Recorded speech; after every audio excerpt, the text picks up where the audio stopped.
1319 transatlantic slave trade, 1492 Holocaust with Christopher Columbus. These are the results of the plight of our people. 300 million people were killed during the Holocaust involving the blacks, Hispanics, and Native American Indian. And you say this doesn't have an effect on our people and the conditions of our people and our race? You say that in the school system. Why are the prison institutions filled up? Why are kids killing each other? Why is the abortion rate astronomical in our community? It's because we don't know who we are. Because culture has an effect on your present situation. Knowing who you are has an effect on where you're going. And today, we must not fear, but we must speak the truth and the whole truth. Give me John 8, verse 32. It's the book of John, chapter 8, verse 32. And ye shall know the truth, and the truth shall make you free. So Christ said, and ye shall know the truth, and the truth shall make you free. Today is the day that the earth gives birth to the truth, and we find out what's our true nationality. Who are we according to the Bible? As you can see up here, these are our names. These are who we were before we were conquered and enslaved and subjected under slavery. Give me Psalms chapter 83. It's the book of King David, 12 tribes. Book of Psalms chapter 83, verse 1. It says, keep not thou silence, O God. Hold not thy peace, and be not still, O God. For lo. So it says, King David, who is a so-called, who will be categorized as a so-called African American in today's standards. But King David was actually from the tribe of Judah. Judah, where Christ comes from. So King David, also a prophet, he says, let's read it again.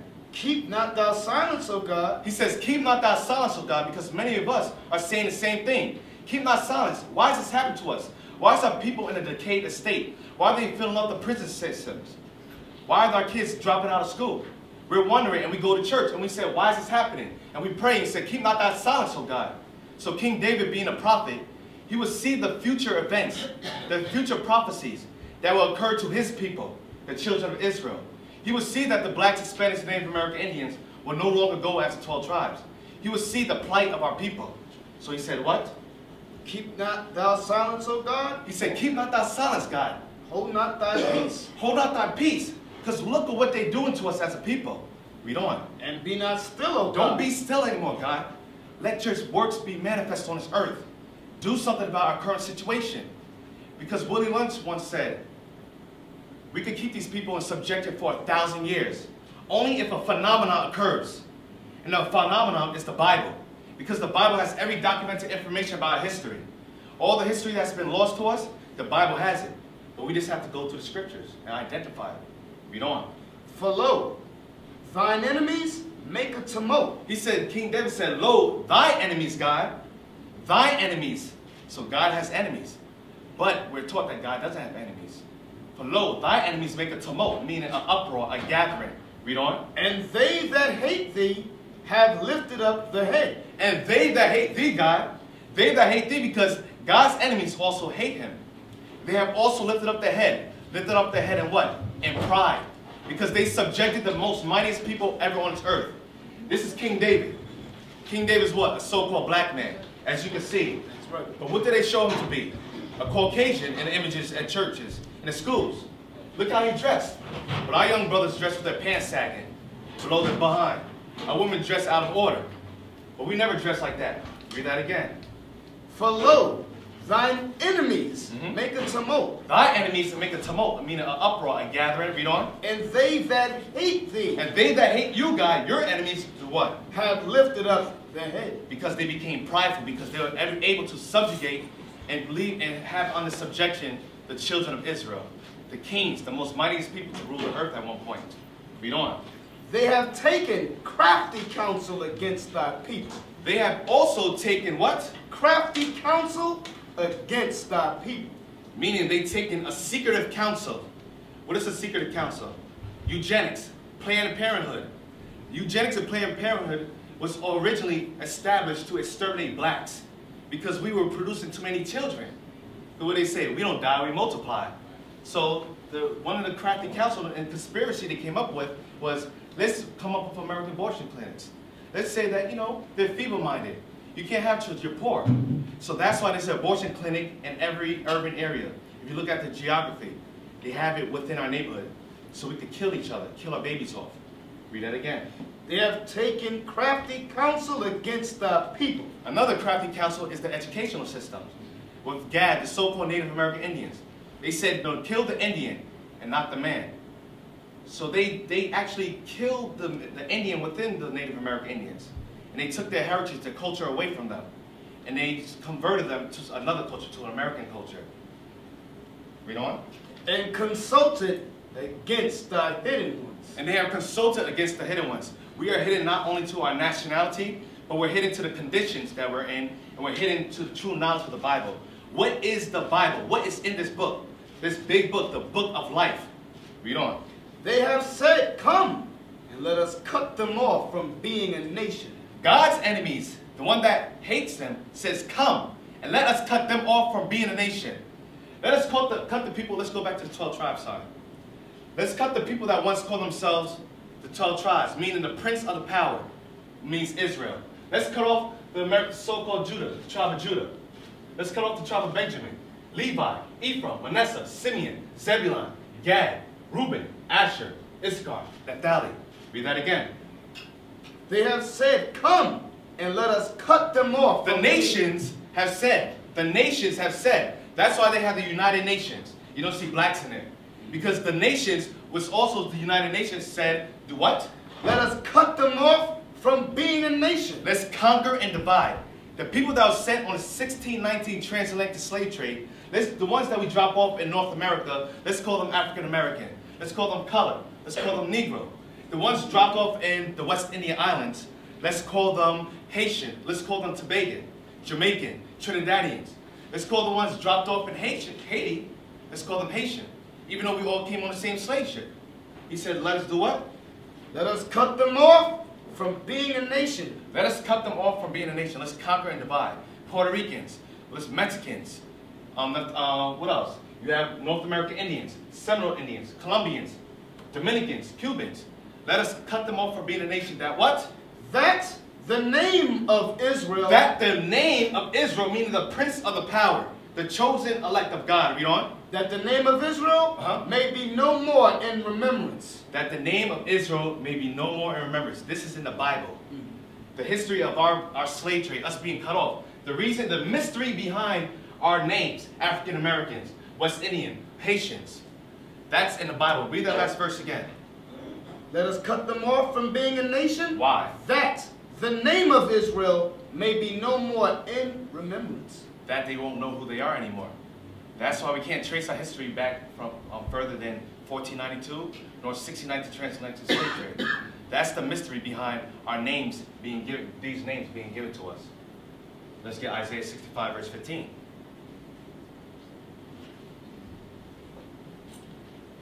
Book of Isaiah, chapter 65, verse 15. And ye shall leave your name for a curse. And we, the Israelites, will leave our name. We will leave the name of Judah for a curse. What is the curse? African Americans, American blacks, colored people, Negroes, black. Now we call ourselves niggas. It keeps on going. What's next? What's next? 2015, 16. What are we going to call ourselves next? Dirt? The Benjamin. Now they call themselves West Indian blacks. If you tell a person from Tobagan that you're the same person as a Jamaican, they, oh no, we ain't no Jamaican. Oh no, or we tell the person that's Jamaican that you and American blacks, you guys are the same family. Oh, they ain't get boy, that lazy person.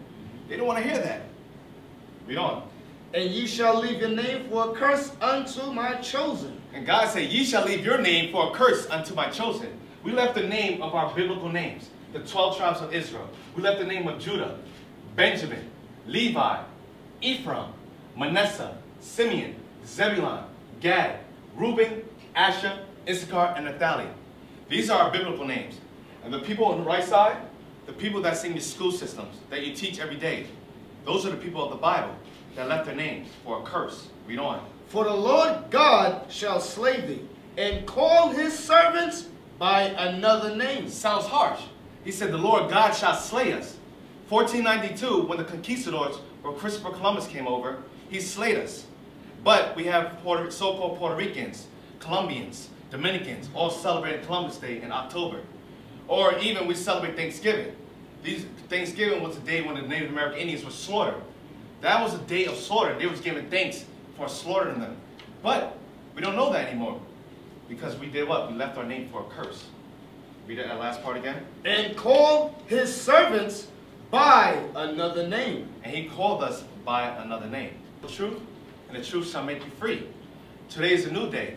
No longer can they keep this knowledge from us, because this knowledge is growing. It will reach, the Bible prophecy says that we will all return back to our nationality. We will come back to our first estate. Because when you look at the condition of our people, he says it's impossible for us to come out of this. It is impossible. But anything's possible with God. He can do whatever he wants. And this is the possible. This is it right here, Hosea 1 verse 10. The book of Hosea chapter 1 verse 10, it says, Yet the number of the children of Israel shall be as the sand of the sea. Yet the number of the children of Israel shall be as the sand of the sea. That's why every 10 years they have a census. They go into our communities so they can count us. They did the same thing back in ancient Egypt. So you can see how can they control us. They need to know the numbers. What else? What do we need to do more? How can we put more? How can we set up more private prison institutions? So we can put more blacks in prisons. There's too many black men out here. Let's weaken the black men so we destroy the family. Let's push women's feminist movement. Let's push Beyonce, girls, girls, we rule this world. Because they're keeping a count on us. If they can keep the black family out, then they can keep our nations out. Read on. Yet the number of the children of Israel shall be as the sand of the sea, which cannot be measured nor numbered. We cannot be measured nor numbered. And it shall come to pass. It shall come to pass. Hosea is prophesying. He is saying it shall come to pass, meaning a future event will come. In a very, very near future, it shall come to pass that what? That, and the place where it was said unto them, you are not my people. In the place that you said unto them that you are not what? You are not my people. In the shores of America, North, Central, and South America, it was said to us that we are not God's people. We got our names taken away, and our nationality was given to other people. It was said in America, we are not God's people. And what? South America, Central America. But what? There it shall be said unto them. In the very place where we enslaved and our nationality was changed, there in America, and South America, and Central America, and what? China, all the places where our people were scattered during the transatlantic slave trade in the 1492 conquest, there it shall be said unto them what? Ye are the sons of the living God. We are the Israelites. We are the Jews, the biblical Jews of the Bible. We are the princes of the powers, the people that the Bible contains of. That's been us since day one. But now we open up the mystery of the Bible. Like Daniel said, shut up the book until the time. This is the time where the mystery of the Bible is being revealed on this earth. Now, and the one thing, who's a teacher here? Raise your hand. There's a lot of teachers in here, right? Or who's involved in the educational system? So we hear something, let's get second Ezra. No, Deuteronomy 33. So in the school systems, they talk about the Bering Strait. The Bering Strait. How did the Native American Indians, or Hispanics, or indigenous people that's of South, Central America, and North America, how did they get to this side of the world? Because if common sense and logic would say that no person can survive through the Bering Straits. It reaches degrees negative 50, you believe. About negative 50. And first of all, there's icebreaker ships that can't even get through the Bering Strait. They can't even get through it. So how can a human survive the Bering Strait, which is over 20, 30, 40, 50 miles long? You would have died just from the frostbite. So alone. So modern day technology could barely get through the Bering Strait. So it's impossible for people back then to get to the Bering Strait. So now we're going to get to the history documented. How did Hispanics get to this side of the world? And who are the ones to lead the Hispanics on the journey to this side of the world? Meaning called the New World or the Western Hemisphere. Deuteronomy 33 verse 17. Deuteronomy 33 verse 17. His glory is like the firstlings of his bullock. His glory is like the firstling of his bullock. It's talking about Joseph. Maybe you know Joseph in the Bible, right? So Joseph was one of the sons of Jacob. And Egypt has documented that he actually existed. And he ruled over Egypt at one point. So Joseph had two sons, Ephraim and Manasseh. Read on. And his horns are like the horns of unicorns. And the two kingdoms, Ephraim and Manasseh, Ephraim, which is so-called Puerto Ricans. Ephraim is the so-called Puerto Ricans. Manasseh is the so-called Cubans. We're going to show you something that's deep that's been in front of your face the whole time, but you never caught on to it. You never caught on to it. So Ephraim and Manasseh will be the leaders to lead the 10 tribes, or the Hispanics and Native American Indians, to the Western Hemisphere. Read on. With them. With Ephraim and Manasseh, he shall do what? He shall push the people together to the ends of the earth. He shall push the people together to the ends of the earth. Because the Western Hemisphere was never occupied.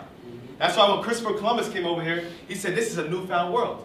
The ancient maps is cut off. And we're going to show you a video clip later on. That's even in your movies. You got to pay attention to movies. They put the truth out in the movies, but you can't catch it because you don't know the Bible. The mystery is in the Bible. But we're going to bring some clips to show you it. So even in the movies, they show the map cut off. That this side of the world wasn't discovered. But we know who discovered it. With them, he shall push the people together to the ends of the earth. And they are the 10,000s of Ephraim. They are the 10,000s of Ephraim. Read on. Wait. Now the 10,000s of Ephraim. This is the Puerto Rican flag. You guys recognize this? Look at it. Examine it. The star in the middle. One white star. You have the blue part. Red, white, red, white. Now let's get the Cuban flag. This is Ephraim and Manasseh. They were born from Joseph. They were both brothers. Now let's get the Cuban flag right here. That's it. So you see, it's no coincidence with God.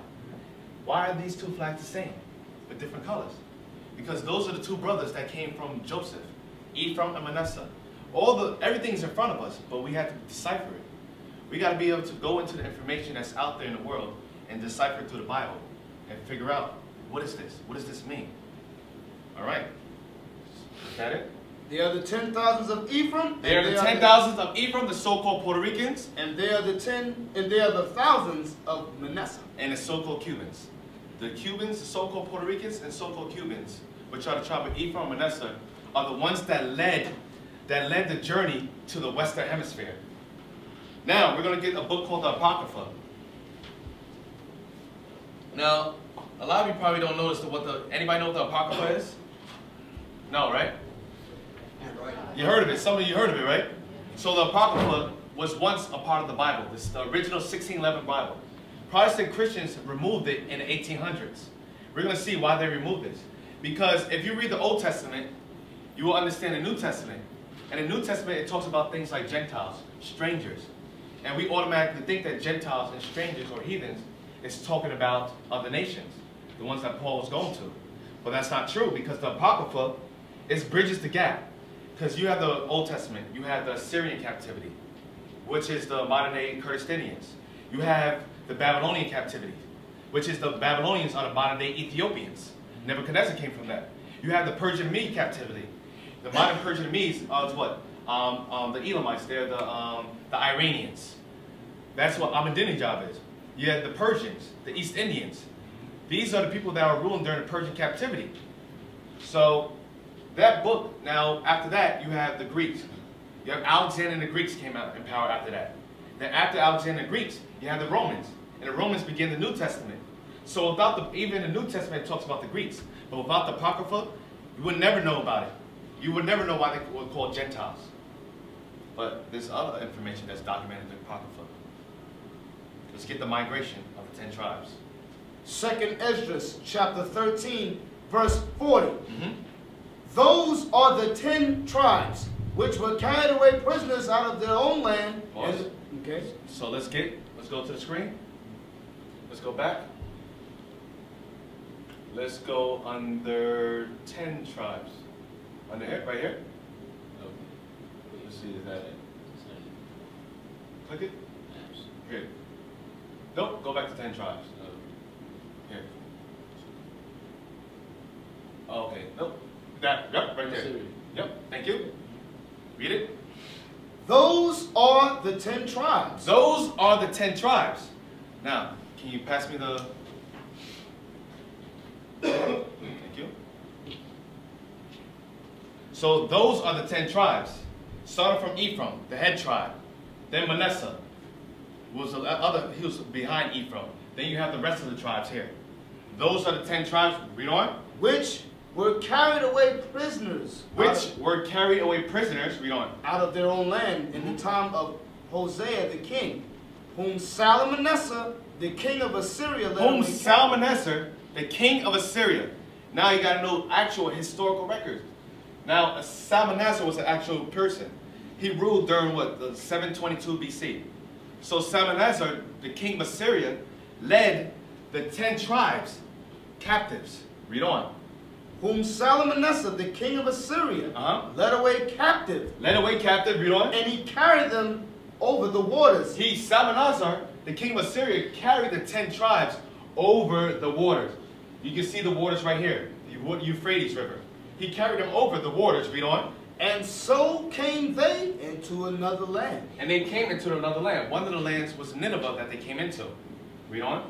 But they took this counsel among themselves. But they took this counsel among themselves. Now you have to know Bible history. The only time that the Israelites were given liberty was during the time of Cyrus the king. That's during the Persian and Mede captivity. That's 539 BC. That's when the Israelites were given liberty. So when they were given liberty, let's see if they stayed in the lands of Assyria. Read on. But they took this counsel among themselves. So all 10 tribes, with Ephraim being the leader, took the counsel amongst themselves that they would do what? That they would leave the multitude of the heathen. That they will lead the multitude of the heathen. Heathen means another nation. Because in the churches they teach us heathen means a bad person, a sinful person. Now in the New Testament the Israelites were called heathen because we took on a lot of the customs of the other nations. We were called Gentiles because we took on the Gentile customs. So, you know, that we will leave the multitude of the heathen. And go forth into a further country. So they said, we're going to go forth into a further country with this counsel. Read on. Where never mankind dwelt. Uh-oh. Where never mankind dwelt. The New World. Only sign where mankind never dwelt was in the Western Hemisphere. Because the Eastern Hemisphere was already inhabited. So the Americas was the place where mankind never dwelt. Read on. Where never mankind dwelt. That they might there keep their statutes. That they might there keep them statutes. Get Yucatan. So that they might there keep their statutes. Anybody ever see this on let's see. You see, come over here? Yes. Fringes, right? You ever see it on the Taino Indians? You ever see it on the Aztec Indians? What about the Mayans? They all wore these things, fringes, because they were keeping the laws. That's why the Native American Indians had fringes on all their clothing, because they kept the laws. They just forgot. A lot of them forgot why they're keeping it. Read on. That they might there keep their statutes. So the reason why they left the Eastern Hemisphere to come to the Western Hemisphere with the so-called Puerto Ricans leading them, they want to keep the laws in Americas. Read on. Which they never kept in their own land. Because they weren't able to keep in their own land because they were slaves, just like us. We keep the laws of what America taught us. Everything we know right now is what this country taught us.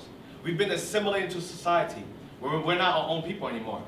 We became Americans through slavery. We lost our identity and took on another identity. Read on. Verse 43, they entered into Euphrates by the narrow passages of the river. Because the Euphrates River is the narrow passage that you see is very narrow. Read on. For the Most High then showed signs for them. The Most High then showed signs for them. Now, let's get more documented history. Let's go back to Yucatan now. Now, you have the so-called Mexicans. As you read the Bible, God imparted the spirit to understand how to read the constellations. So the Most High imparted that wisdom to them. Let's not go there. Go to documents. Right here. The Yucatan. Now Yucatan is a place in Mexico. So Yucatan is before and after the conquest. Now it says before and after the conquest. So we're going to go before the conquest of 1492. Now let's go back. Let's go back to documents. Okay, thank you. Now let's get this. This one. Go back. Go back to documents. Okay? Good. Most High showed them what? For the Most High then showed signs for them. He showed them signs. Let's read some signs. This is from the book Yucatan. Some old men of Yucatan, meaning of Mexico, say that they have heard from their ancestors that this country was peopled by a certain race who came from the east. The Eastern Hemisphere. Yucatan, Mexico was what? Some old men of Yucatan say that they have heard from the ancestor that this country was peopled by a certain race who came from the east. So the Mexicans are already telling you where they came from, the east. Whom God delivered by opening for them 12 roads through the sea. Read that again. This is in a book, and this is the Bible showing the correlation. Read it again. And they entered into Euphrates by the narrow passages of the river, for the Most High then showed signs to them. So the Most High showed them signs. God delivered by opening, I mean God showed them signs for them 12 roads. For the Most High then showed signs for them, and held still the flood, till they were passed over. So Most High showed them signs. Now let's go back. Let's go back to documents. So it says Yucatan. Now let's prove what tribe these people from Yucatan were. Go to this. Now, it says, come down. He remained convinced that the most reasonable theory seems to be that they are descended from the 12 tribes, especially the tribe of Issachar. Now keep that in mind, the tribe of Issachar. This descent was indicated by many of the customs. So the tribe of Issachar, you could tell them who they were by their customs, their rites and ceremonies, common to the ancient Hebrews and modern Indians. The modern Indians and the tribe of Issachar were keeping the customs of the ancient Hebrews. Now let's go down. The Mexicans, the one that a lot of people look down on, the ones that are getting kicked out of this country, the Mexicans are originally of the 10 tribes. The Mexicans are originally of the 10 tribes. He was originally captured by Salmanassar during that time, the king of Assyria, which we read in the Bible. Right. And of the family of Issachar, whom the Indians recognized as their special ancestors. So the people calling them Indios, or indigenous people of the Americas, they knew who they were before they were conquered. And that's why they changed our name. The so-called Mexicans, the Aztecas, Indians, are actually from the tribe of Issachar. They are one of the biblical Israelites of the Bible. Now let's go back to the Bible. 2 Ezra 13, verse 45. For through that country there was a great way to go. For through that country to get to a place where mankind never dwelt, it was a great way to go. How long? Namely, of a year and a half. It took them a year and a half. A year and a half. Read on. And the same region is called Arsareth. And the same region that the 10 tribes, the Israelites took to come over to the side of the world, was called Arsareth. Now, let's get some more documented history. Jewish Encyclopedia. Arsareth, right there. This is on your internet. What is this information doing on the Jewish Encyclopedia? Because the people calling themselves Jews today don't look like us. They live in Israel right now. They came from Poland during the time of Hitler. Where did they come from? They're not the Jews. They're converts. So they have in the Jewish Encyclopedia this information that they keep from our people, but they don't tell us this information. Why are they keeping this from us? That's part of the crafty council, the conspiracy to keep black and Hispanics and Native American Indians on the bottom of society so we could be servants for the rest of our lives. Let's read that. Arsareth. As like this said in the Bible. Read that part of the Bible again. And the same region is called Arsareth. Arsareth, the name of the land beyond the great river, far away from the habitation of man, in which the 10 tribes of Israel will dwell, observing the laws of Moses until the time of restoration. According to 2nd Ezra, this says 4th Ezra because Ezra has books in the Bible as well.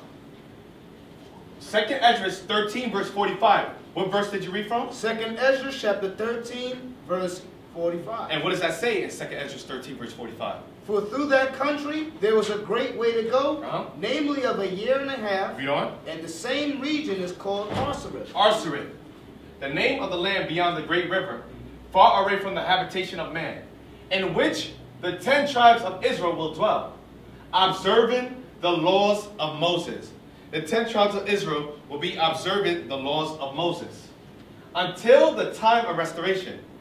This is the time of restoration. meaning we're being restored back into our natural state. According to 2nd Esdras 13, verse 45. Columbus identified America with this land. Columbus read the Bible. How do you think Columbus came over here? Let's get the video clips.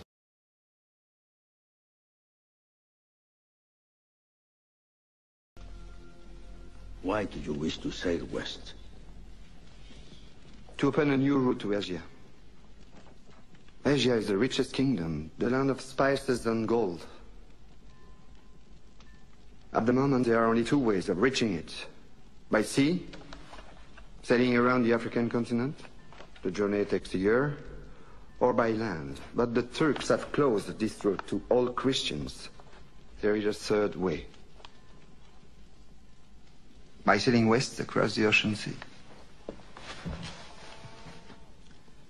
The distance is unknown. It's said to be infinite.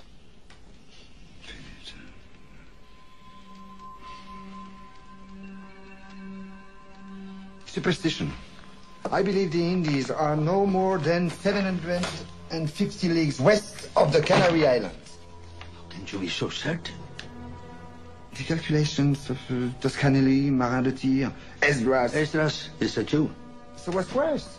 2 minutes, and already you're a dead man. For telling the truth? Yes. We are burning people for less. The men you're about to confront have no emotion. So he says Esdras. Now, we're going to get other documented information. Now let's go back to documents. This book right here is called Feats and Wisdom of the Ancients. Feats and Wisdom of the Ancients. Go to here. Phoenicians in America. Come down. We are sons of Canaan from Sidon. So it says, we are sons of Canaan from Sidon, begins the manuscript. Now let's see. Let's go back now. Why do they say we are sons of Canaan from Sidon? Now, another book, the Bible Atlas, we're not going to get that yet, but we're going to go to this. We are sons of Canaan from Sidon. Enlarge it. Come down. Come down. So they're saying, come down. We are, come down. Right here. We are sons of Canaan from Sidon. So Sidon is located in the Middle East. Come down. Okay, begins the manuscript. It is written in a Phoenician language. Phoenician also means Hebrew, ancient Hebrew, because the land that they were living in is also called the land of Phoenicia. So it says, it is written in a Phoenician language used some 500 years before the birth of Christ. This Persian and Mede captivity was 539 BC, showing that it correlates the captivity from King Cyrus and the Persian and Medes. It correlates with the route that the Israelites took. So it says 500 years before the birth of Christ. In only 8 lines, it tells a story of a voyage around Africa. Around Africa, it tells a story. So the Israelites showing you how they got to the side of the world. They didn't go to the Bering Strait, but they came around Africa. Of storm. And obviously they documented those storms what they were going through, because the currents are brutal over there. Human sacrifice. Because the Aztec Indians, the Mayan Indians, they were all sacrificing human flesh. And salvation on the shores of what is now Brazil. That's all we know. So the person that wrote this, where it was documented, was the tribe of Asher. So anywhere from the tribe of Colombia to Uruguay. And one of the tribes within the tribe of Asher is the Brazilians. So they're the ones that documented that information, and they're the first ones to be dropped off around that area. Okay? Read on. So if it was indeed left by a Phoenician sailor, the text memorializes an ancient visit to the New World, long suspected by scholars. So that's the ancient visit. It's found in Esdras. Let's go down here. So now Cyrus Gordon, an American scholar of Semitic languages, studied the text and declared it authentic. Now I'm going to jump down to here. Similarities between the inscriptions and ancient Hebrew. So why is ancient Hebrew found in Brazil? Because they all spoke Hebrew. Ancient Hebrew, once considered evidence of deceit, it was once considered evidence of deceit, has since been documented as normal among Phoenicians, a people who mix readily with a number of other cultures. Because the Israelites, when they lived in the land of Assyria, when they were taken captives, they mixed around with them. That's why the Native American Indians had those features. They had the straight hair. Some of them have big nose. Some of them look like the islanders or Hawaiians, because the Hawaiians, they come from the tribe of Japheth. They come from the son of Noah, Japheth. Or even you have other people that come from the Japheth. And that's why the Israelites look like that. And the Medes, yes, the Medes. Okay? So let's go back. So now, while on this side of the world, what was happening on the other side of the world?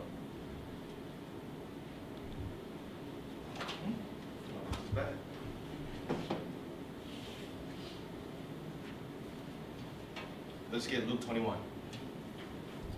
So, while on this side of the world, what about the other people? If we claim to be from Jews, what happened to that side? Let's get Luke 21. Luke chapter 21 and verse 20.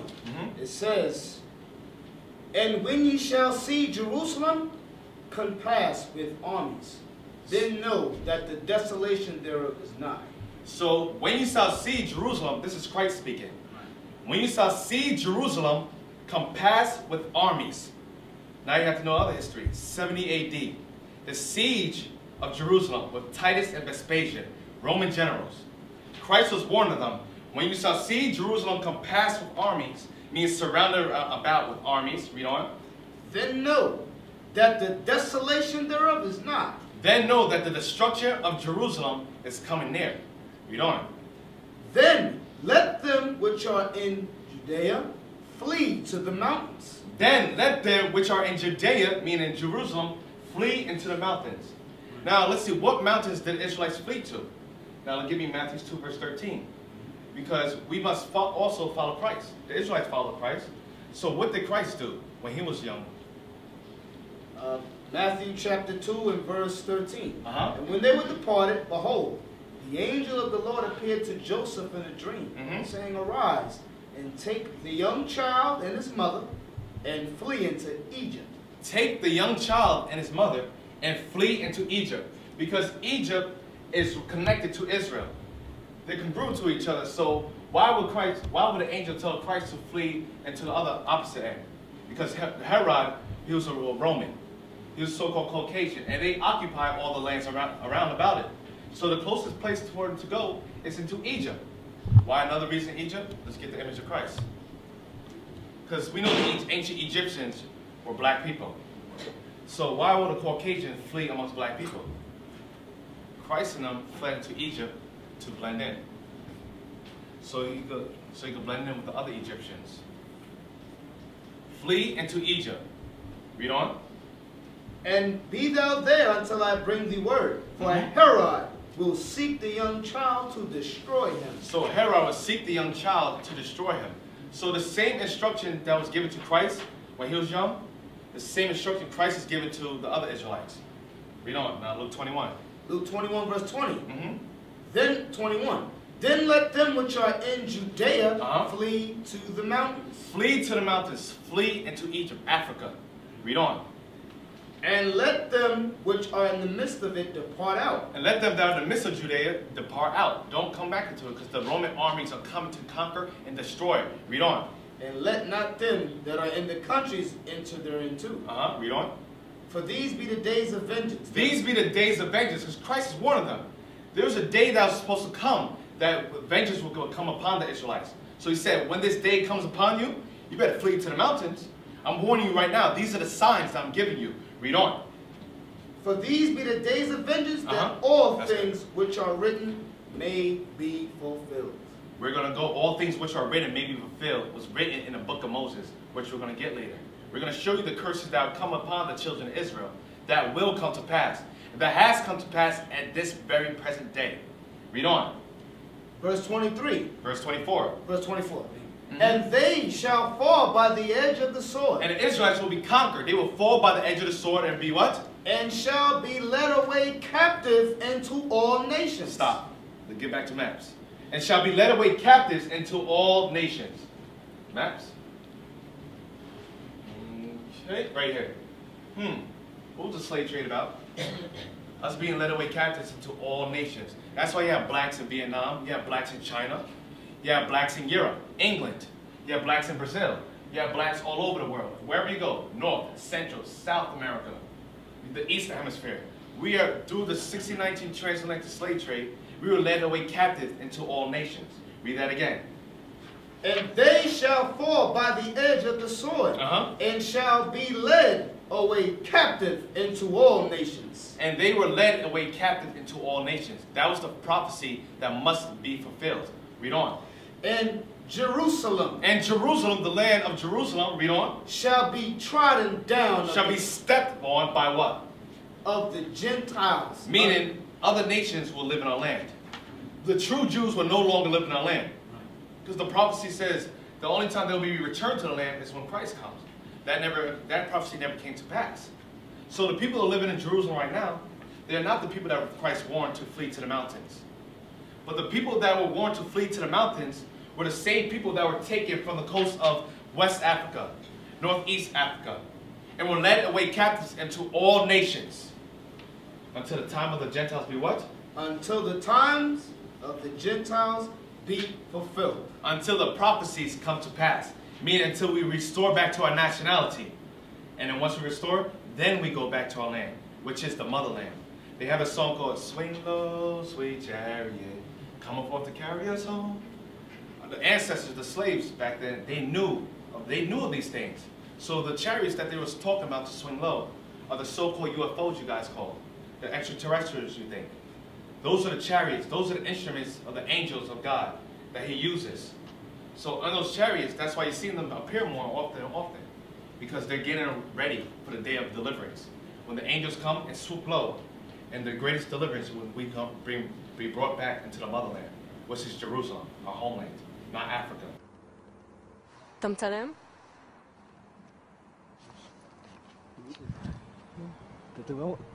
אתה רואה? אני רואה, מה זה?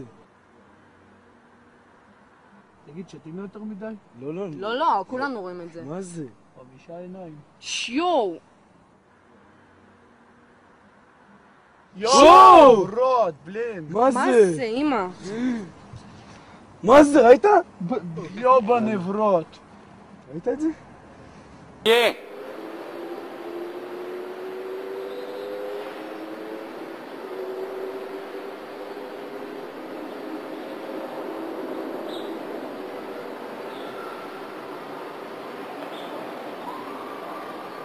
And different other areas of West Africa. So, Joel 3, and let's go back to documents. Joel 3, verse 1. Joel chapter 3 and verse 1. For behold, in those days and in that time, when I shall bring again the captivity of Judah. He said, for behold, in those days and that time, another prophetic event will occur. For those days and that time, when I shall bring again the captivity of Judah. Judah. Israel. 12 tribes. And who else? And Jerusalem. And Jerusalem. And the Jerusalem were the inhabitants of Judah. Because of these three kingdoms, Judah, Benjamin, and Levi consisted of the Jews. Jew is the derivative of the word Judah. And from Judah was these three tribes. We call them the southern kingdom of Israel. And the other tribes we call northern kingdom. In the New Testament, we call these tribes Gentiles, strangers.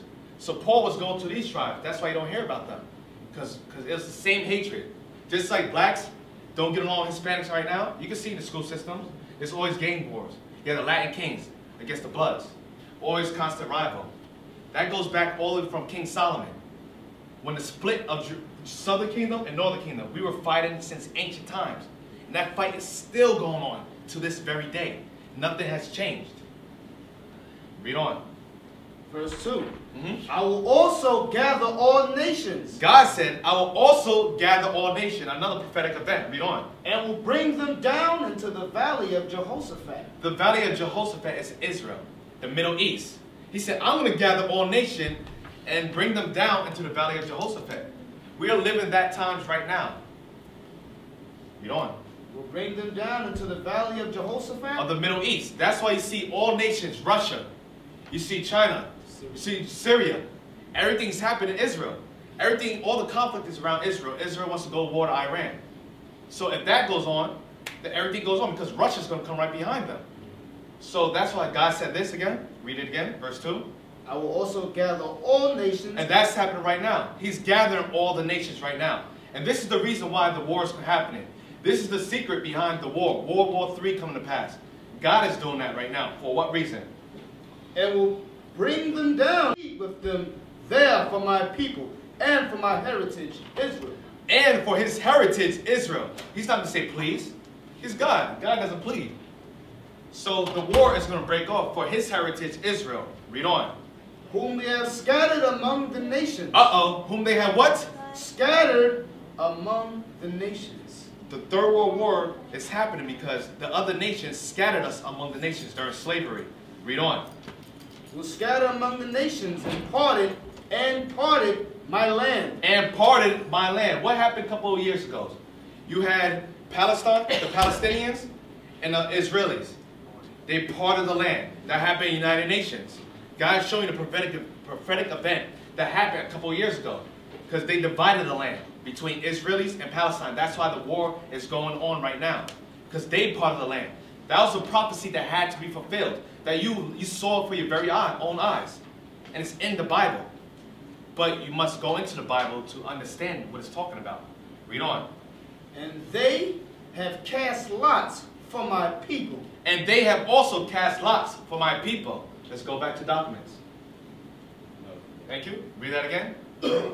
And they have cast lots for my people. So, 25, 45, 65, 69, so to Master Charleston in Virginia. So, they have cast lots for my people. They have offered them on slave auction block. So, to Master Charleston in Virginia. So, one nigga. That's what they did. They cast lots for God's people. Read on. They have cast lots for my people, and have given a boy for an harlot. And they have given a boy for a harlot. Slave breeders, so they can produce more big and strong slaves. What's the movie called? Uncle Tom. Uncle Tom. They show that in Uncle Tom. Everybody see Uncle Tom in here?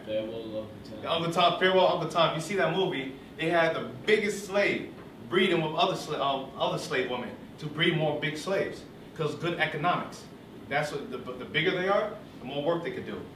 So they have given a what for a harlot? A boy for an harlot. And they given a boy for a harlot, so he could be a breeder and produce more slaves. Read on.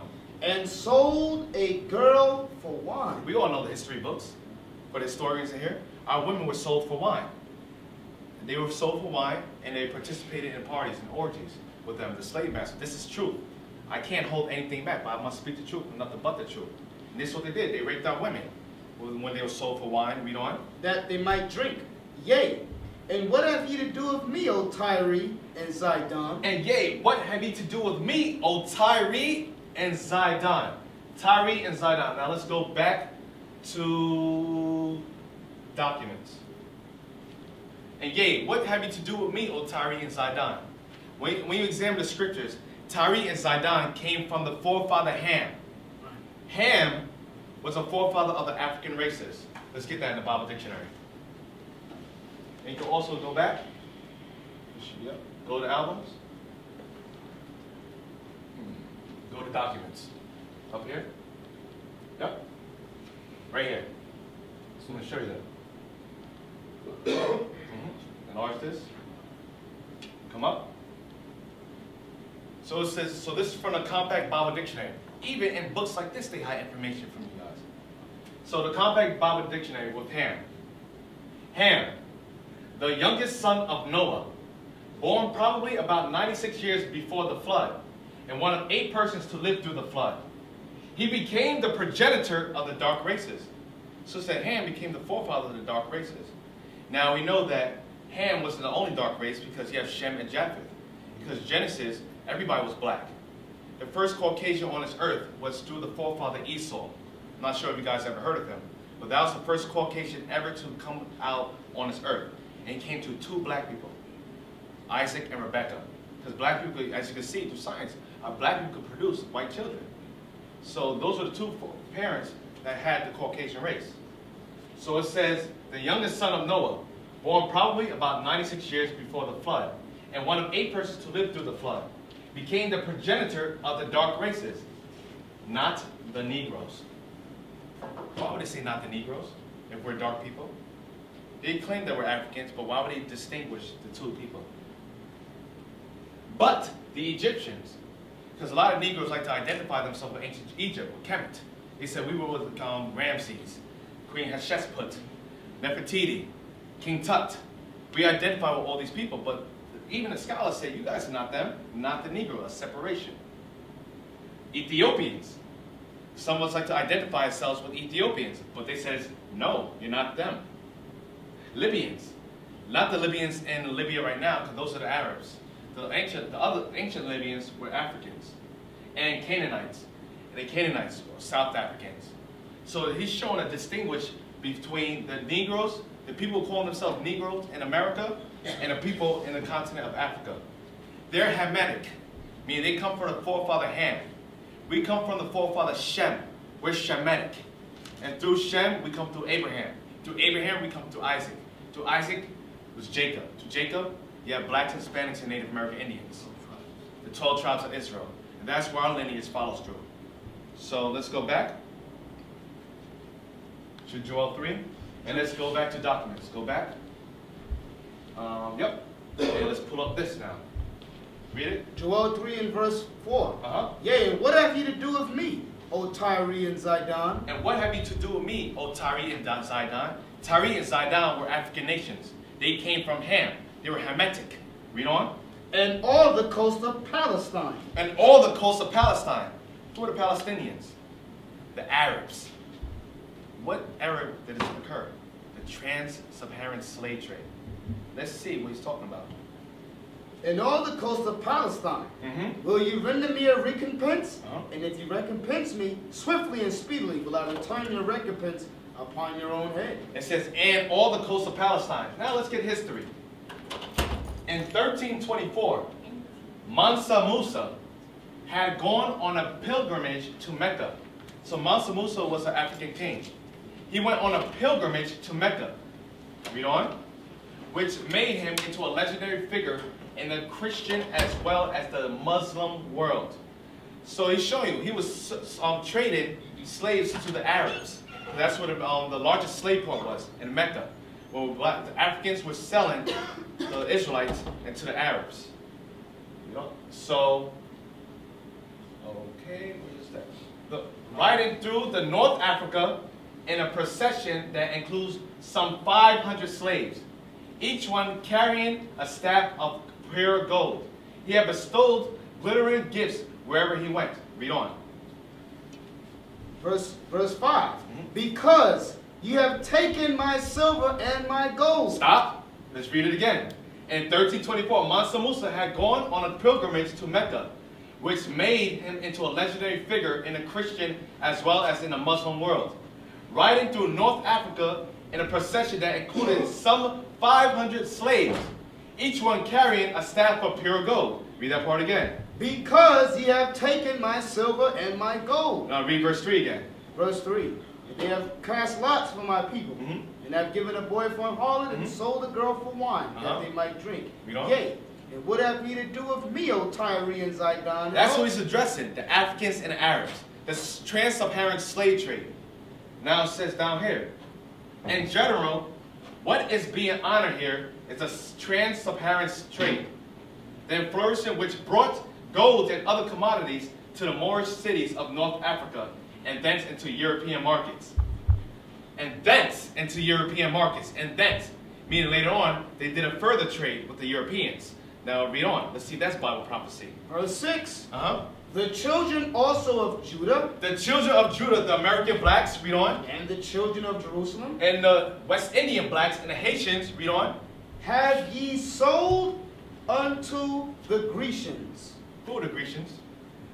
The Grecians, everybody coming from, anybody call themselves Caucasian or European Caucasian, they all descend from the Romans, and all the Romans come from the Greeks. That was the beginning of their civilization. They are sold to the what? Have ye, the children of Judah and the children of Jerusalem, And have you sold unto the Grecians? Have you sold unto the Greeks, the trans-Saharan slave trade? Because in 1524, the Africans and Arabs would gather around the Israelites, and they took them and sold them into the Grecians, and to the Caucasians. All right? Is there anything else on that? That ye might remove them far from their border. That we might be removed far from our border. Now go back to documents. That we were removed far from our borders. Sold from West Africa into America. That's far from our border. Go back to documents. Okay. Go back. Go to documents up here. Now go to this right here. In the year, this is from the book, Babylon from Timbuktu. Babylon to Timbuktu, this is in the book. In the year 65 BC, the Roman armies under General Pompey captured Jerusalem. That's what we read in Luke 21. In 70 AD, General Vespasian and his son Titus put an end to the Jewish state with great slaughter during the period of the military governors of Palestine. Many outrages and atrocities were committed against the residue of the people. During the period from Pompey to Julius, it has been estimated that over 1 million Jews fled into Africa. Over 1 million Jews fled into Africa in slavery. The slave markets were full of black Jewish slaves. Let's read that again. The slave markets were full of black Jewish slaves. Now let's go back to verse 6. Joel 3, verse 6. Joel chapter 3, verse 6. And this is the book. You can also purchase this book too in the bookstores. Barnes & Noble, Amazon, Barnes & Noble. They didn't hike this price up yet.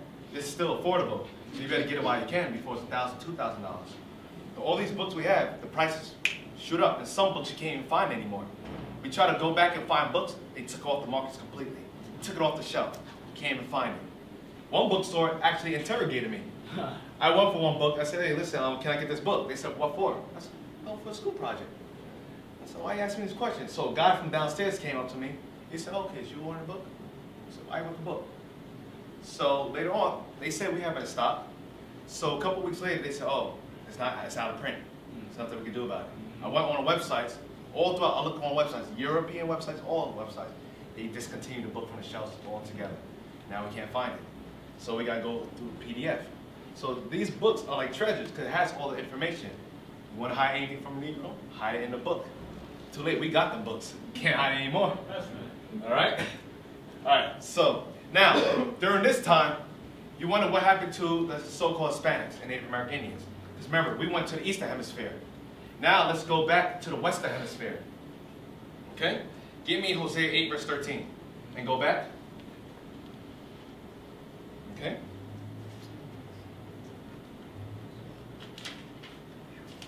Hosea 8 verse 13 and get me American Holocaust. Oh, I'll tell you in a second. Hosea chapter 8 verse 13. They sacrifice flesh for the sacrifices of mine offering. They sacrifice flesh for the sacrifices of my offering. Read it again. They sacrifice flesh for the sacrifices of mine offering and eat it, but the Lord accepted them not. And eat it, but the Lord accepted it not. Now we're going to take a clip from a movie called Apocalypto. So it says, this is concerning the northern kingdom of Israel.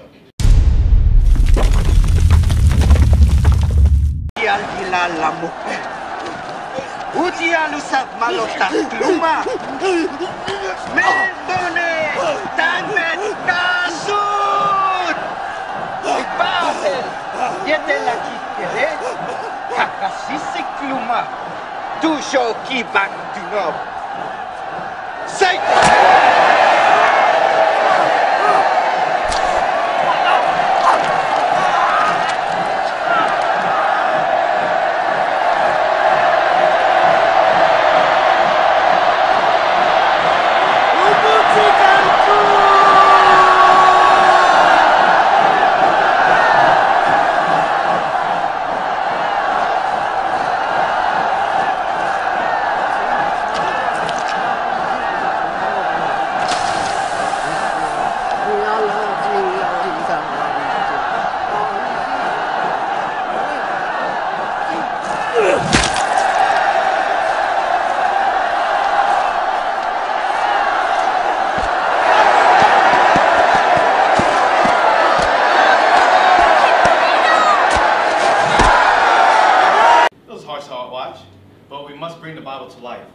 So that's said, we're not going to hold anything back today. So read that again. They sacrificed flesh for the sacrifices of mine offering and Because eat it. they were sacrificing flesh. You have the Incas, the Mayans, the Aztecs, were all sacrificing human flesh for his offering. Read on. But the Lord accepted them not. He didn't accept them not. He didn't accept the human sacrifices. Because the sacrifices what they were doing in Jerusalem were other animal sacrifices. But they went off and started sacrificing their own things. Read on. Now will he remember their iniquity and visit their sins. So God said, now I will remember their iniquity, their sins. I will visit their sins. Read on.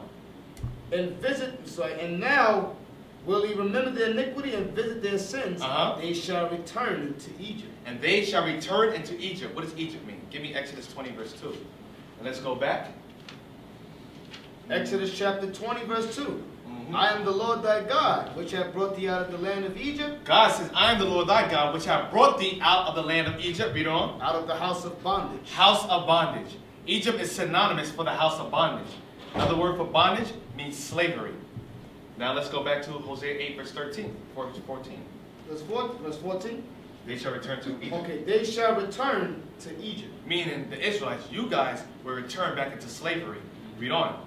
For Israel have forgotten his master, his maker. Because after a while, they started, the Hispanics and Native American Indians, even though they were practicing the laws, eventually they forgot it. And they started sacrificing human flesh, as you can see. And God said, you're going to return back to slavery because you forgot me. You forgot the laws that we kept. Read on. And buildeth temples. And buildeth what? And buildeth temples. Let's get this. Why do you think the temples in ancient Egypt is similar to the temples in America?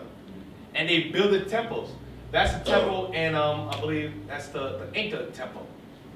You go to this one, and the Mayan temple. Why did the Incas and the Mayans build temples? Wait a minute, we're missing somebody else too. Let's go back. So we have the Incas build the temples, and the Mayans build the temples. Now let's go to videos. Go back. Go to American Holocaust. American Holocaust right here. Take this one.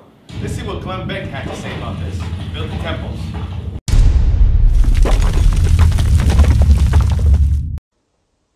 Is made up of 606 feet, 606 feet, 606 feet, 606 feet. 606. It's made up of stades, exactly the same. Now, if that's not interesting enough, look at the angle of the Great Pyramid of Giza. If you take the angle of the Great Pyramid of Giza, the slope is 51.8 degrees. Let's go back to the earthworks. If you measure the line that goes straight through the center of the structure, right here, and then you go true north, it's 51.8 degrees. That angle is exactly the same angle as the pyramids of Giza. It is the same math, the same calculations as ancient Egyptians. Let me show you one more connection. In 1860, David Wyrick, he's a guy who surveyed the Newark earthworks. He was digging into a mound near those earthworks, and he found a wooden coffin made of oak. They opened up the coffin and found a skeleton of a man holding a little box that was about 8.10 inches in size. The box had been cemented shut here. This, by the way, is sitting in Ohio. Well, he opened up the box and he found a little man inside, a little black stone. They took it to scholars and they looked at it. The man seems to be carrying something, and there's writing here at first they couldn't recognize. The writing is, they thought in 1860, some sort of Hebrew. Well, finally, about 20 years later, they found some rabbis living in the area, and the rabbis looked at that, and they could read it. They said it was an old kind of block Hebrew, and it was a rendition of the Ten Commandments. Now, this is another piece. Block Hebrew, they said they'd never seen anything like it. Mainstream archaeologists at the time called this a hoax.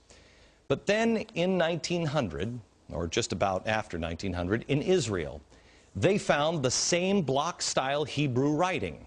Mainstream archaeologists still dismissed the findings. They found it in Israel, and they found it in Ohio. But there was another stone that they found that they couldn't argue. This is the Bat Creek stone. It was found during the course of an official Smithsonian evacuation. The Smithsonian didn't understand the meaning of the writing on the stone. They thought it was Cherokee, since it came from Cherokee country. They didn't realize that it's actually Hebrew. They had published this originally upside down. They threw it in a box at the bottom of the Smithsonian, put it in the basement. Many years later, a scholar took it out of the box, looked at it, and went, oh my gosh, it's upside down. It's Phoenician, ancient Hebrew. So what's going on here? What is that about? Where is that history? I'll show you in a few minutes, and we're going to have Mexico and Peru. It's the same temples as built in ancient Egypt, because what? The Israelites that were delivered out of the land of Egypt with Moses, they are the same people in the Americas that built those temples. So and even Glenn Beck confirmed it. So all this information out here, these are the Hebrews, these are the Israelites, and came from the eastern side of the hemisphere. Now, we read before that the southern kingdom, the Jews, were taken to captivity to the Caucasians. And then we have the northern kingdom, the Hispanics. He said, you shall return into Egypt. Let's get Deuteronomy 28. What you going to know about Deuteronomy 28, what we're going to go over right now? It is the slave trade. Word for word. Word for word. Every word documented on Deuteronomy 28 is the slave trade. Let's get it. Deuteronomy chapter 28, verse 15. Uh-huh. It says, but it shall come to pass. But it shall come to pass, meaning a future and prophetic event will occur. Read on. If thou wilt not hearken unto the voice of the Lord thy God. If that we didn't listen to God's voice, which is what? To observe, to do all his commandments, and his statutes which I command thee this day. Because the voice of God was his commandments, the laws. The laws made our heritage. It separated us from everybody else. Just like you have Arabs. They have customs that they keep. You have Chinese people who have customs that they keep. You have Africans that have customs that they keep. Every nation has their own customs. Our laws identify us with who we were, the Israelites. And when our laws were taken away from us, we no longer became the Israelites. We became African Americans. So our laws are the ones that empowered us as a people. Read on. That all these curses. That all these curses shall do what? Shall come upon thee. Curses will come upon the children of Israel and do what? Upon thee and overtake thee. And the curses will come upon us because we didn't keep God's laws, and it will overtake us as a people. Verse 16. Cursed shalt thou be in the city. He said, curse. One curse is you're going to be cursed in the cities. Look at every major city in America, Europe, throughout the whole world. You find blacks and Hispanics in the ghettos. We're cursed in the cities. Why is it that when you go in a black neighborhood, you see gum on the floor? You go to the elevator, you smell pee in the elevator. You see crack needles. You see a gun shop and a liquor store right next to each other. We are in Section 8, welfare. He said, cursed shall you be in the city, all in our communities. Cursed shall thou be in the city. He's saying what's going to happen because we don't want to keep his laws and follow his commandments. He said, this is going to be your demise. You don't want to listen? Fine. I gave you everything. I can always take everything away from you. Read on. And cursed shalt thou be in the field. Cursed shall thou be in the field. Let's get this image. We were cursed in the field during the time of slavery. We were cursed to pick cotton. These are actual images taken from slavery on a cotton field. Actually on the field. You can see it's all cotton. Go to the next image.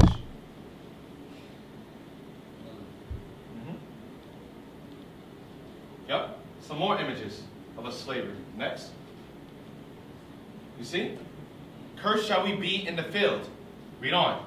Cursed shalt thou be in the field. Uh-huh. Cursed shall be thy basket in thy store. Go back. Go back to documents. Cursed shall be thy basket in thy store. Let's go back to documents. Now you're always wondering, why can't black people prosper as a people? Go up, go down. Up, no, go back. Go back to slavery. Nope, go back. Go back to Deuteronomy 28. Cursed shall thy basket in thy store. Get that. Why is it that blacks and Hispanics, blacks alone, we generate $1.1 trillion. We have estimated to generate $1.1 trillion a year. You got Hispanics, $1.2 trillion a year. If they said if we were to use our money wisely, we would be the 8th and the 9th powerful nation in the whole world. The 8th and the 9th powerful nation in the whole world. But why can't we prosper? Why are we always asking for Section 8, welfare? But we have so much money within our community. God says, cursed shall I be thy basket and thy stores. Because you look at this, they even mock us. Black consumers, white businesses, Asian businesses, others. Where's the black business? Now look in your community. Look in the community of Englewood alone. Where's our stores? Where's our stores? You can see a chicken spot on every corner. Somebody that just came from another country all out of nowhere, they get a loan. They get a loan and they can open up a store, but we can't get a loan. Cursed shall be thy basket and thy store. Right. There's 5, 6 different Chinese restaurants in our community. You have all these different restaurants. You tell me a black store can't be owned? And the black stores that were owned in Englewood, as you guys know, the rent was raised. And they all got pushed out. We have family friends that we know of that stores got pushed out. And they say black people don't support each other because we don't apply the laws towards each other. As long as we don't apply the laws, we will never support each other. Not in our mindset. So God said, you don't want to keep my laws? These are the curses going to come upon you. Every nation is going to prosper above you.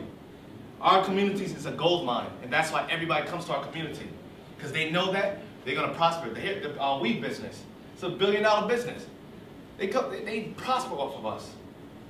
Cursed shall be thy basket and thy store. Read on. Verse 17. Cursed shall be thy basket and thy store. Verse 27. Verse 27. The Lord will smite thee with the botch of Egypt, and with the emeralds, and with the scab, and with the itch, wherewith thou cannot be healed. And so those are other curses that came upon us. You have the measles, and you have smallpox, the Native American Indians. That's smallpox. That was one of the curses that will come upon the natives. All right, read on. Verse 30. Verse 30. It says, Thou shalt betroth the wife. We will betroth the wife. Read on. And another man shall lie with her. Because in slavery, what did they do to our women? They took our women and they raped them. We had wives that was promised to us, and another man lied with them. Read on. Thou shalt build an house, and thou shalt not dwell therein. And we built America up. We built the White House. Benjamin Banneker himself designed the White House, and slaves built it. Then he called it the White House to mock us. But he says, thou shalt build a house, and another man shall dwell in it. I'll go back to the top verse again. Thou shalt betroth the wife, and another man shall lie with her. Now, thou shalt betroth a wife, and another man shall lie with her. Give me Hosea 7, verse 8. Now, you wonder, why the Hispanics? Why the Hispanics different colors? Because a lot of people say that the people calling themselves Hispanic today are Latinos. A lot of them are descendants of Spain because of their colors. A lot of them have a light, they don't have any pigmentations in them. But God's showing you the mystery behind it. Because what? He said, you shall betroth a wife, and another man shall lie with them. So a lot of people, the Hispanics, were raped. Or even the women just were given to them. So, Hosea 7, verse 8. Ephraim, he have mixed himself among the people. Ephraim, northern kingdom, have mixed himself among the people. Have mixed himself among the Spaniards. That's why he had the term mestizos come from. They were called mixed. Read on. Ephraim is a cake not turned. Ephraim, meaning Hispanics, will be a cake not turned. Some are dark skinned. And you see the Puerto Ricans, they're very dark. You see so-called Mexicans, they're very dark. You see Cubans, they're very dark. But you see the other ones are very light. So he said Ephraim is a cake not turned. Ephraim is a cake not turned. One is dark, one is light. Read on. Ephraim is a cake not turned. Strangers have devoured his strength. The conquistadors have devoured the so-called Spanish, the Israelites' strength. They took the knowledge from them. They took the identity, the nationality. They took the laws away from them. Read on. In the end, he knoweth it not. Now you know the majority of the Hispanics, even in the educational system, they never knew that there was a slavery. They don't know who they are. And teachers in here could bear witness in it. Teachers, doctors, lawyers, businessmen, politicians. We all see the Hispanics. They have no clue who they are anymore. They don't know that they were in slavery. And they always say, oh, you Negroes were slaves. You Negroes, we have nothing to do with you. We're Spaniards. God says, no. Just because you're light-skinned doesn't mean you're Spaniards. He said, you just mix yourself amongst the people. Read on. Strangers have devoured his strength, yet and he knoweth it not. Yea, Gray hairs are here and they're upon him. And gray hairs are here and upon them, meaning they get old. And read on. Yet he knoweth it not. Even when they old, they don't know their nationality. They don't know the history. Now give me Hosea 9 verse 13. Now, because even though they mix themselves amongst the people, many people might say, okay, then they must be Spaniards. You must need further proof. Now let's go back to documents. And go here. Okay. Read right here. Hosea 9 verse 13. What did God do to prevent that from happening? To prevent the people that are light-skinned from becoming Spaniards. Read on. Hosea 9 and verse 13. Ephraim, as I saw Tyrus, is planted in a pleasant place. But Ephraim shall bring forth his children to the murderer. So Ephraim shall bring forth his children, meaning Hispanics will bring forth their children to the conquistadors, the Spaniards. He will bring forth their children to the murderer because they are the murderers of our people. Read on. And what did God do? Give them, O Lord, what wilt thou give? Give them a miscarrying womb. Give them a miscarrying womb and what else? And dry breasts. And dry breasts. This is from the book Bartolome de las Casas. Anybody ever heard that book before? Bartolome de las Casas was a priest that came with Christopher Columbus in the Isla Hispaniola. He documented everything that happened to the so-called Hispanics. He documented all the atrocities and genocides committed against the people and indigenous people of North, Central, South America. So read that last part again, and let's see what was documented in his book. Give them a miscarrying womb and a dry breast. And dry breasts. Let's read the book. The milk dried up in all the mothers who were suckling their babes, and soon all the newborn babes died. Read the prophecy again. Hosea chapter 9 and verse 14. Documents. Give them, O Lord, what wilt thou give? Give them a miscarrying womb and dry breast. Give them a miscarrying womb and dry breast. Now let's get verse 31. So, go back. Deuteronomy 28. Deuteronomy 28, verse 31. It says, Thine ox shall be slain before thine eyes. Thine ox shall be slain before thy eyes. What is he standing on? Hundreds and hundreds and hundreds of pounds of oxen. Hundreds. He said, your ox will be slain upon your eyes. Read on. Thine ass shall be violently taken away from you. And your ass shall be violently taken away from you. Read on. From before thy face. Read on. And shall not be restored to thee. Because you always hear us claiming, where's our 2 acres and a mule? 40 acres and a mule. Where's our 40 acres and a mule? What did God say about your 40 acres and a mule? Stop asking about it. This is what God's saying. Because this will happen. It says, thine ass shall be violently taken away from before thy face. Your two mules, or your mule will not be given to you. I'm going to take it away from you. And what else? And shall not be restored to thee. You will never get your 40 acres and a mule. It's not come to you because it will not be restored unto you. Verse 32. Thy sons and thy daughters shall be given unto another people. Thy sons and thy daughters shall be given unto another people. We know in history, our sons and daughters were taken from us and given unto another people. That's history. Nobody can deny the truth. Neither can you deny the fact that this is Bible prophecy. All the prophecies written in the Bible correlates with our history, hand to hand. Read on. Thy sons and thy daughters shall be given unto another people. And thine eyes shall look and fare with longing for them all the day long, and there shall be no might in thine hand. And when our sons and daughters were given to another people, we had no power to get them back. We had no military power. We couldn't do anything. And our women mourn, our fathers mourn, because that's your child. So when they take it away from you, that's something precious. Even in today's standards, you have diapers. They take away our children from us. You spank your child now, they take away your children. So that related back then, and it relates now. The curses are still upon us as a people, because we refuse to identify ourselves with the Bible. Read on. Go to the next verse. Verse 41. Deuteronomy 28, verse 41.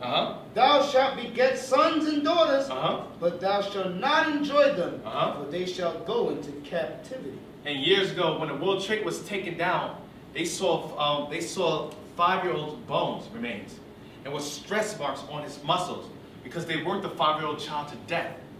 And to death, they're working children from 3, 4, 5. As soon as they can walk, you'll put to labor. Read on. Deuteronomy 28, verse 48. Go to documents. Go to documents. Therefore shalt thou serve thine enemies, which the Lord shall send against thee. God says, therefore you shall serve your enemies, which I will send against thee.